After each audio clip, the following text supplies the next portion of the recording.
Form জমা দেওয়ার শেষ তারিখ থেকে চূড়ান্ত ভোটার লিস্ট প্রকাশ সবেরই সময়সীমা বাড়ানো হয়েছে 7 দিন। কিন্তু এই 7 দিন সময় কি যথেষ্ট? না, যথেষ্ট নয়। কারা বলছেন? বিএলওদের একাংশ। এটা আমাদের একটা প্রাথমিক একটা জয় বলা যেতে পারে, কিন্তু এটা তো সমস্যার সমাধান হলো না। 7 দিনে আমরা প্রায় অলমোস্ট 2 বছরের একটা কাজ, সেটা 7 দিন বাড়ানোটা আমাদের কাছে এটা ঠিক সমাধান বলে আমি অন্তত মনে করছি। আমরা যে দাবি করেছিলাম সেই দাবির মুখে পড়ে হয়তো 7 দিন মানে সেই একটা ছেলে খেলার মতন 7টা দিন পিছিয়ে দিলাম, একেবারেই পর্যাপ্ত নয়। আর এসআইআর এর প্রক্রিয়া খতিয়ে দেখতে আজ ফলতায় যান স্পেশাল রোল অবজারভার। ওনার সঙ্গে ছিলেন জেলার রোল অবজারভাররাও। আজ বিডিওর অফিসে এসআইআর নিয়ে বৈঠক করেন সুব্রত গুপ্ত। মহকুমা শাসক, বিডিও, বিএলওদের সঙ্গেও বৈঠক সারেন স্পেশাল রোল অবজারভার সুব্রত গুপ্ত। যেটা আমরা এসআইআর করছি, এসআইআর নিয়েই আলোচনা হলো কীভাবে এসআইআর হচ্ছে, কারোর কোনো সমস্যা আছে কিনা, কারোর কোনো পলিটিক্যাল পার্টির রিপ্রেজেন্টেটিভ যারা ছিলেন, প্রতিনিধি ছিলেন, তাদের সাথেও কথা হয়েছে, তাদের কাছ থেকেও তাদের ওপিনিয়ন জানা হয়েছে যে কোনো অসুবিধা হচ্ছে, বিশেষ কোনো অসুবিধার কথা কেউ বলেনি। অভিযোগ তো অনেক হতে পারে, সেগুলো পরীক্ষা করে দেখতে হবে কী আছে, তারপর ফিজিক্যাল ভেরিফিকেশন এগুলো যখন হবে তখন সেগুলো বোঝা যাবে। কেমন কি কাজকর্ম আমরা করছি স্যার জানতে চাই না, কিন্তু আমরা বললাম যে ঠিকঠাক কাজ আমরা করেছি, প্রবলেম বা কোনো কিছু ফেস করতে হচ্ছে কিনা। তো বললাম যে অল্প সময়ের মধ্যে আমাদের কাজটা করতে হয়েছে, একটু চাপ আমাদের গেছে, অনেকদিন গেছে, রাত জেগে কাজ করতে হয়েছে। আর ডাটার ক্ষেত্রে অনেক সময় প্রবলেম হয়েছে, সার্ভারে এন্ট্রি করতে আমরা পারিনি, মানে সার্ভার অত্যন্ত ডাউন হয়ে থাকতো। শুনলাম যে 7 দিন বাড়িয়েছে, এটা তো খুব ভালো লাগতো। যদি এটা আগে আমরা জানতাম ধীরে ধীরে কাজ করার সুযোগ পেতাম।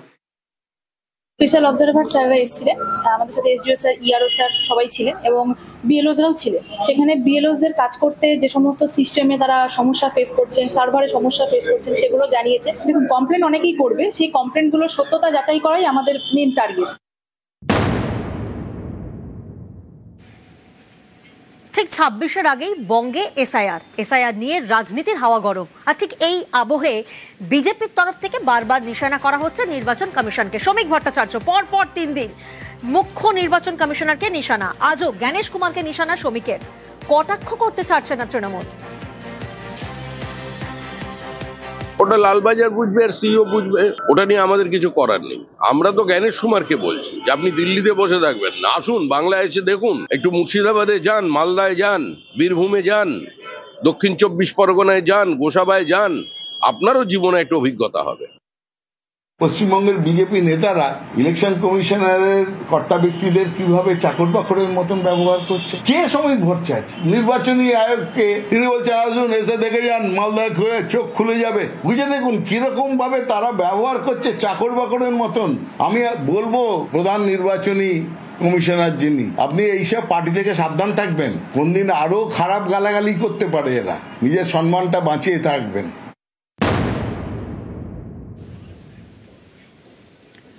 নির্বাচন কমিশনের তরফ থেকে 7 দিন সময়সীমা বাড়ানো হয়েছে পুরো এসআইআর এর প্রসেসের।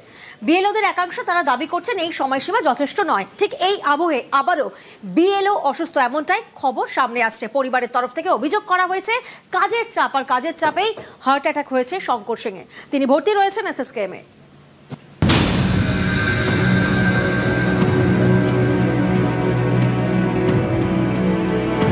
পশ্চিমবঙ্গে চলছে এসআইআর। অভিযোগ কাজের চাপে আবারও অসুস্থ এক বিএলও। উত্তর 24 পরগনার হিঙ্গলগঞ্জের বিশপুর গ্রাম পঞ্চায়েত। এখানকার 89 নম্বরের বিএলও শঙ্কর সিং। পরিবারের দাবি এসআইআর এর কাজের চাপ এতটাই যে শুক্রবার গভীর রাতে ডেটা এন্ট্রির কাজের সময় হার্ট অ্যাটাক হয়। শঙ্করকে নিয়ে যাওয়া হয় এসএসকেএমে। কাজের চাপ, যে এখন যে কাজ চাপ চলছে তার রীতিমতো তার একটা কাজের চাপ আছে। সেই চাপেই গত শুক্রবারে রাত্রে স্ট্রোক করেছে। উনি এখন কোথায় আছেন? এখন পিজিতে।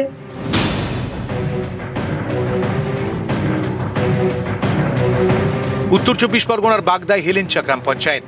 এখানকার মণ্ডপঘাটার বাসিন্দা 3 ভাই, রঞ্জন, হিরণময় এবং প্রশান্ত। তাদের বাবা হরষিত বিশ্বাস আগেই মারা গিয়েছেন। অভিযোগ 2002 সালে শেষ এসআইআরে তার নাম ছিল না। পাশের সিঙ্গি গ্রামের বাসিন্দারও নাম হরষিত বিশ্বাস। অভিযোগ এই ব্যক্তির এপিক নম্বর দিয়ে এসআইআর ফর্ম ফিল আপ করেছেন 3 ভাই, বিএলওর কাছে জমাও দিয়েছেন। বিষয়টি জানতে পেরে বিডিওর কাছে লিখিত অভিযোগ জানান হরষিত বিশ্বাস। ওই ভোট বানাই নিয়েছে রঞ্জন বিশ্বাস আর হচ্ছে হিরণ্ময় বিশ্বাস। কি আপনাকে কি দেখিয়েছে? বাবা আর আমার স্ত্রী তো মা। এটা কি আপনার ছেলে? না, কিন্তু আমি কিছু জানি না। এই ফর্ম জমা দিচ্ছে। 138 পার্টের যে ভোটার আছে তাকে বাবা সাজিয়ে তার অ্যাপ্লিকেশনে লিঙ্কেজ দিয়ে উল্লেখ করা হয়েছে। এসআইআর ফর্ম জমা করেছে।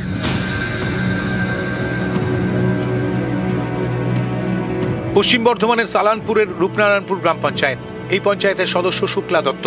অভিযোগ, তার নাম 2 জেলার ভোটার লিস্টে রয়েছে। একটি তো পশ্চিম বর্ধমানের রূপনারায়ণপুর, আরেকটি পূর্ব বর্ধমানের কাটোয়ায়, বাবার বাড়ির ঠিকানায়। আপনার ডবল এপিক কার্ড? হ্যাঁ, শুনছি।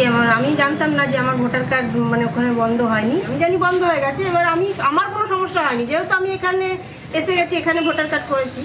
এখন আমি যখন জানতে পারছি, আমি তো এখানে এসআইআর ফর্ম জমা করেছি, ওদিকে আর নিশ্চয়ই হবে না, মানে একটা বাতিল করে। হ্যাঁ। নিউজ 18 বাংলা। একদিকে আপনাদেরকে দেখালাম বিএলও শঙ্কর সিং, তিনি ভর্তি রয়েছেন কাজের চাপে এসএসকেএমে। অন্যদিকে বিবেকানন্দ পাল, তিনি মল্লিক বাজারের একটি বেসরকারি হাসপাতালে ভর্তি রয়েছেন। তিনি এই আরো বিবেকানন্দ পাল পরিবারের তরফ থেকে এমনটাই অভিযোগ সামনে এসেছে, এসআইআর এর কাজের চাপ, সেই কাজের চাপে ব্রেন স্ট্রোক হয়েছে, যার জেরে তিনি চিকিৎসাধীন রয়েছেন মল্লিক বাজারের বেসরকারি একটি হাসপাতালে। বিডিও অফিসে তারপর কি হলো? শুয়েছিল, হচ্ছে যে আর কোনো সাড়া নেই। হ্যাঁ, তারপর থেকে এই যে অসুস্থ হয়ে মাথায় জল টল দিয়ে এই হসপিটালে নিয়ে আসা হলো, ওখানে কথাই বলতে পারছে না, এরকম এসআইআর এর কাজের প্রেশার ছিল খুব। আপনাদেরকে যেমন দেখালাম, একদিকে বিএলও অসুস্থ, একদিকে আরো অসুস্থ, অন্যদিকে আবার আরো একটা ছবি দেখাবো, অসুস্থ, কাজের চাপ, কিন্তু তার মধ্যেই কিন্তু রাতভর কাজ করছেন, এসআইআর এর কাজ করছেন বিএলও। যে ছবি এই মুহূর্তে আপনারা দেখছেন, পূর্ব বর্ধমানের ভাতারের বিএলও রমেন্দ্রনাথ রায়। এসআইআর এর কাজের চাপেই অসুস্থ বলে দাবি করছে পরিবার। মাথা ঘোরা, বুকে ব্যথা নিয়ে ভর্তি গুসকরা স্বাস্থ্যকেন্দ্রে। বাড়ি ফিরেই ফের এসআইআর এর কাজে বিএলও। চিকিৎসকেরা বিশ্রামের পরামর্শ দিয়েছেন, কিন্তু কাজে তো বিরাম নেই। বিএলওর দায়িত্ববোধের প্রশংসায় রামচন্দ্র কলোনির বাসিন্দারা। কাজ করতে করতে হঠাৎ মাথা ঘুরছিল, তারপরে কয়েকবার বমি হলো। বমি হওয়ার পরে শরীরে যখন ঘাটতি পড়ছে, তখন আরও 3 দিন ডেকে গাড়ি ডেকে হাসপাতালের ব্যবস্থা। এই হলো কাজ, ধরুন সরকারি চাকরি করছি, প্রেশার একটা অলরেডি থাকে, কারণ টাইমটা আমাদের খুব কম। আর বিশেষ করে এখানে এই 5G বা 4G কাজ না করার জন্য জটিলতা বেশি আছে।